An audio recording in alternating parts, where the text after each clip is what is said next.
day 25, and I haven't said this before, but there are different parts in this book. This is entering part 4, and we are getting really close to the journey to the cross at this stage. And so chapter 25 is Holy Fury.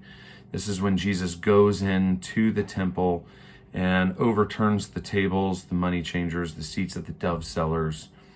And each of the gospel writes in their own way that in Matthew 21, Mark 11, Luke 19, John 11, this is the point that finally led Jesus to be executed because of what this statement was. We have to understand this story. So Jesus enters Jerusalem, and this is going to be Palm Sunday. He arrives. People are calling him Son of David. He is going to be entering Jerusalem with much fanfare, and for the festival of Passover. And the holy city would have been teeming with thousands upon thousands, population swollen by 10 times at least, he says, with people shouting in the street of the coming one, the Messiah that will set them free. And remember, this is the Messiah that's supposed to lead the revolution. So there's a lot of eyes on him. And what does he do? He does not interact with Rome. He goes into the temple, which is the seat of power in Jerusalem and for the whole nation. He observes what is taking place there, and in a fit of holy fury, Jesus cleans house. And this is where we see righteous anger. It says in Psalm 69, "Zeal for your house has consumed me." And like this psalm of old, Jesus observes what is happening, and he takes it personally, as if an offense to what the Father has set up is an offense against him as well. So first, Jesus flips over the tables of money changers, especially the dove sellers. Now, why? Because for people who are poor, that is primarily the sacrifice they could afford to get. However, when you're going into the temple, you have to the chief priests and temple leaders are making a handy profit because the people need to change their money into temple coinage. So you actually have to do an exchange of currency before you can even buy your animal. So naturally the temple gets quite a cut. And then of course it's much more expensive that day because you have to buy it for the sacrifice coming up during Passover. Second, Jesus is challenging the system itself.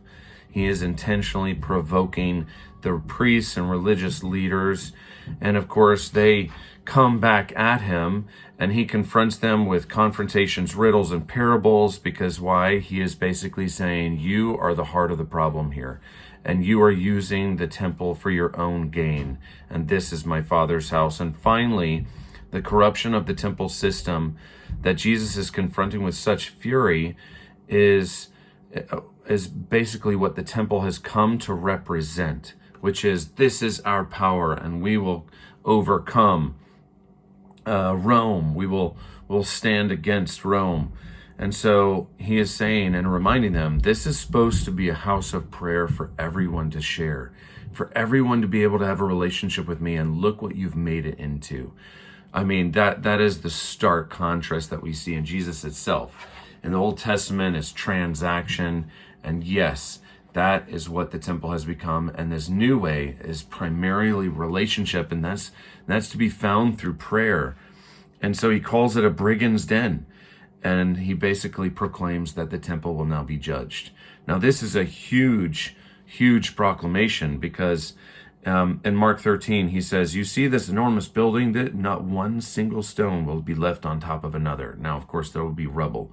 They will all be torn down. You have to remember, in the Roman world, the temple is one of the largest, if not the largest, in terms of the surrounding area in the Roman Empire itself. So this is the destruction of one of the biggest buildings in the world. And to put it in perspective for us, that would be like us saying this year, the White House is coming down. That's almost unthinkable with the kind of military and the kind of security there is, the kind of power that it represents. It's almost unthinkable to talk about. But but the temple itself was going to be eventually judged. It came down around 70. And so this is where the religious leaders say, nope, it's time for you to go. You're someone who is being called king. You come in and you basically, it's our power against yours, and so we're going to get rid of you.